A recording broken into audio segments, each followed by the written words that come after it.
Exercise 4.1 question number 2। एक आयताकार भूखंड का क्षेत्रफल 528 वर्ग मीटर या मीटर स्क्वायर है।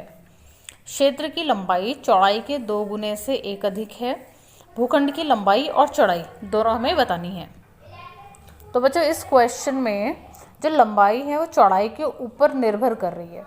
लंबाई चौड़ाई के 2 गुने से 1 अधिक है, यानी कि चौड़ाई जितनी भी है लंबाई उसके 2 गुने से 1 ज़्यादा है। तो हमें इस क्वेश्चन में माननी पड़ेगी इसकी चौड़ाई। तो हम मान लेंगे माना आयत की चौड़ाई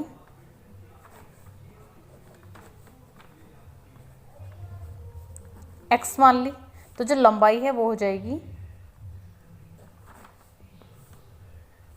आयत की लंबाई हो जाएगी चौड़ाई के 2 गुने से 1 ज़्यादा। चौड़ाई x है तो x का 2 गुना यानी कि 2 गुना x और उससे भी 1 ज़्यादा यानी कि 2x + 1, ये हो गई आयत की लंबाई। तो हमें आयत की चौड़ाई x मान ली और लंबाई हमने दी हुई कंडीशन के हिसाब से निकाल ली। अब क्वेश्चन में हमें क्षेत्रफल दिया हुआ है 528 वर्ग मीटर, ठीक है।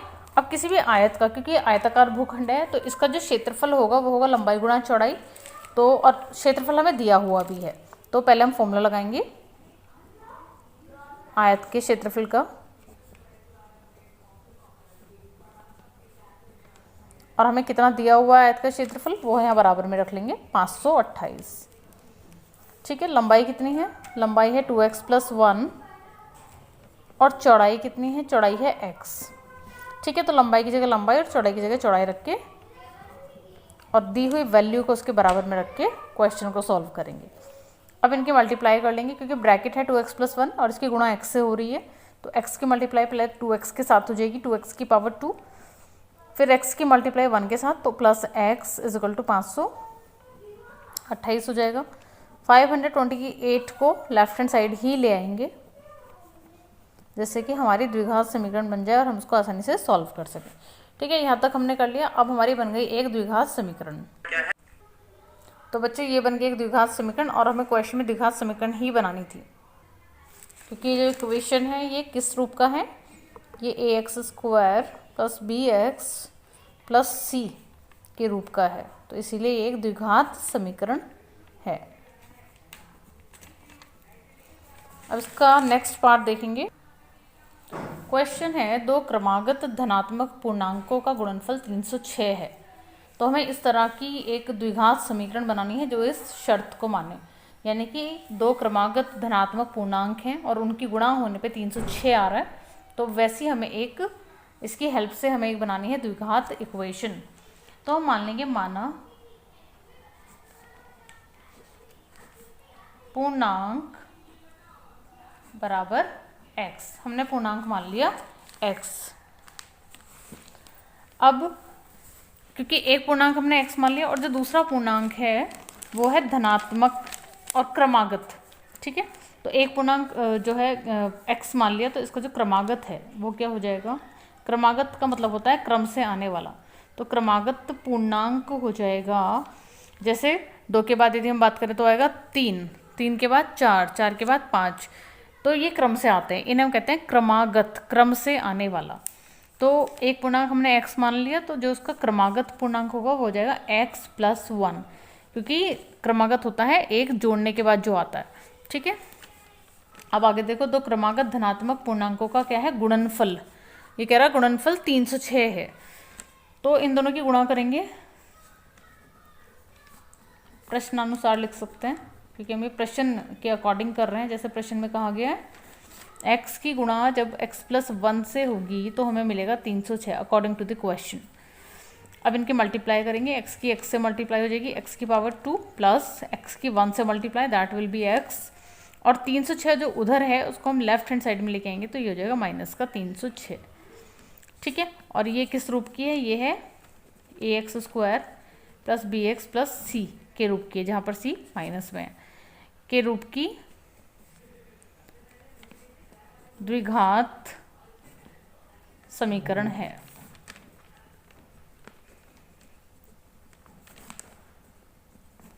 अब हम देखेंगे इसका थर्ड क्वेश्चन। नेक्स्ट क्वेश्चन है कि रोहन की माँ उससे 26 वर्ष बड़ी है, उनकी आयु का गुणनफल, यानी कि रोहन और उसकी माँ दोनों की आयु का जो गुणनफल है वो अब से 3 साल बाद 360 हो जाएगा। ठीक है, तो हमें रोहन की वर्तमान आयु ज्ञात करनी है। ठीक है, तो इस तरह के क्वेश्चन में हम क्या करेंगे, रोहन की माँ उससे 26 वर्ष बड़ी है, तो यहाँ पर जो रोहन की माँ की उम्र है वो रोहन की उम्र के ऊपर डिपेंड कर रही है, उससे 26 ईयर्स वो एल्डर है।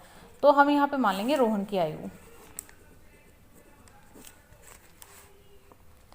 माना रोहन की आयु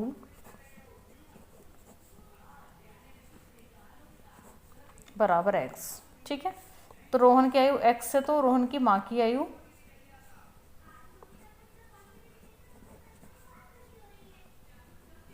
वो हो जाएगी x + 26। ठीक है, अब रोहन की आयु है x, रोहन की माँ की आयु है x + 26। ठीक है, आगे वो क्या कह रहे हैं कि अब से 3 वर्ष पश्चात, 3 वर्ष पश्चात रोहन की उम्र कितनी हो जाएगी।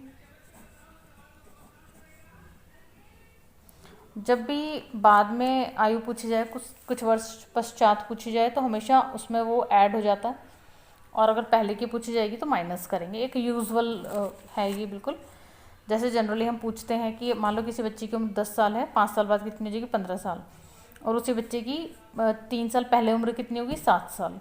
ठीक है, तो वो प्लस माइनस हो जाएगा, प्लस होगा यदि बाद में पूछा जाएगा, माइनस होगा यदि पहले की पूछी जाएगी। तो 3 वर्ष पश्चात रोहन की आयु हो जाएगी x + 3। ठीक है, और 3 वर्ष पश्चात रोहन की माँ की आयु हो जाएगी, माँ की आयु कितनी है, x + 26 है, तो 3 साल बाद हो जाएगी x + 29। ठीक है, अब ये होगी दोनों की आयु। अब हमें क्या करना है, क्वेश्चन के अकॉर्डिंग दोनों की आयु का गुणनफल, तो प्रश्नानुसार दोनों की आयु का गुणनफल। अब रोहन की उम्र है x + 3 और माँ की उम्र है x + 29 3 वर्ष पश्चात, और गुणनफल आ रहा है 360। ठीक है, अब हम इन दोनों की करेंगे मल्टीप्लाई, हो जाएगा x² + 29x + 3x प्लस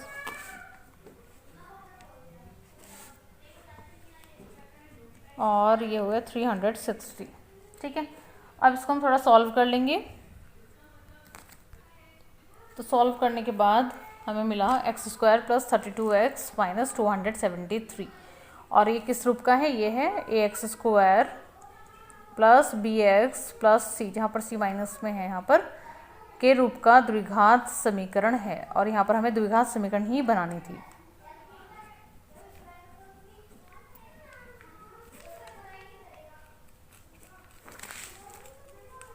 ठीक है, क्वेश्चन नंबर 2 का 4th पार्ट। एक रेलगाड़ी 480 किलोमीटर की दूरी समान चाल से तय करती है। यदि इसकी चाल 8 किलोमीटर पर आवर कम हो जाए तो वह उसी दूरी को तय करने में 3 घंटे अधिक समय लेती है। रेलगाड़ी की चाल ज्ञात कीजिए। ठीक है, तो यहाँ पर हमें रेलगाड़ी की चाल ज्ञात करनी है। वैसे इस क्वेश्चन में हमें यूजुअली चारों ही पार्ट्स पे हमें द्विघात समीकरण बनानी है। तो ये जितनी भी शर्तें यहाँ पर दी हुई हैं, इन सब कंडीशंस को लेते हुए हमें एक द्विघात समीकरण यहाँ पर बनानी है। तो हम मान लेंगे, माना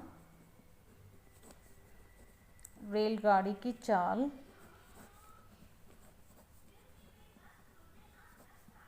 बराबर x। ठीक है, चाल हमने मान ली x, और क्योंकि किलोमीटर है, ठीक है, अब यहाँ पर जो कुल दूरी है वो है 480 किलोमीटर। तो हम निकाल लेंगे कि कुल दूरी 480 किलोमीटर को तय करने में इस चाल से लगा समय। 480 किलोमीटर की दूरी को तय करने में लगा समय हो जाएगा दूरी बटे चाल। दूरी है 480 और चाल है एक्स। ठीक है, तो ये समय हो जाएगा 480 किलोमीटर की दूरी को तय करने में लगा समय 480 बटे एक्स, दूरी बटे चाल 480 और चाल है एक्स आवर्स। ठीक है, अब हमें देखो इसके बाद हमें देखना है कि जब रेलगाड़ी की जो चाल है वो 8 किलोमीटर पर आवर कम हो जाए, तो चाल 8 किलोमीटर पर आवर कम होने पर लगा समय वो हो जाएगा दूरी बटे चाल। अब दूरी तो 480 है, लेकिन चाल हमने कर दी 8 किलोमीटर कम। पहले x थी चाल, अब 8 कम हो गए तो x माइनस 8। ठीक है, और ये हो जाएगा आवर्स में, क्योंकि समय हम किस में है, यहाँ पर समय किस में दिया हुआ है, घंटे में। ठीक है, अब ये कह रहे हैं कि उसी दूरी को तय करने में 3 घंटे अधिक समय लेती है। कब? जब उसकी चाल हमने 8 किलोमीटर पर आवर कम कर दी, यानी कि जो बाद में समय लगा वो समय पहले वाले समय से 3 घंटे ज़्यादा है। तो इसको हम ऐसे लिखेंगे 480 अपॉन एक्स माइनस 8, ये बाद वाला टाइम है। और ये जो टाइम है, क्योंकि चाल कम कर दी तो समय बढ़ गया, ये टाइम पहले वाले टाइम से 3 घंटे ज़्यादा है। और यहाँ आप लिख सकते हैं प्रश्नानुसार, क्योंकि हम ये किसके अकॉर्डिंग कर रहे हैं, क्वेश्चन में दी हुई कंडीशन के अकॉर्डिंग। ठीक है, इसको हम लेफ्ट हैंड में ले आएंगे। 480 upon x minus 8 minus 480 upon x is equal to 3। अब इसको थोड़ा सॉल्व कर लेंगे। 480 कॉमन ले लो, ये हो जाएगा x माइनस 8 अपॉन x और x minus 8 is equal to 3। यहाँ पर x से x कैंसिल हो जाएगा, 480 की मल्टीप्लाई हो जाएगी अंदर, और 3 यहाँ कैंसिल भी हो रहा है तो मल्टीप्लाई हम अभी नहीं करेंगे। x माइनस 8 को हम दूसरी साइड लेके जाएंगे, तो ये हो जाएगा 480 इंटू, ये माइनस इसको प्लस कर देगा 8, 3 उधर है, इसको डिवीज़न में लेंगे इधर, और x माइनस 8। ठीक है, 3 1 जा 3, 3 6 जा 18, 0। तो ये हो जाएगा यहाँ से x square minus 8x is equal to, और इनके मल्टीप्लाई कर लेंगे 1280, x square minus 8x is equal to 1280।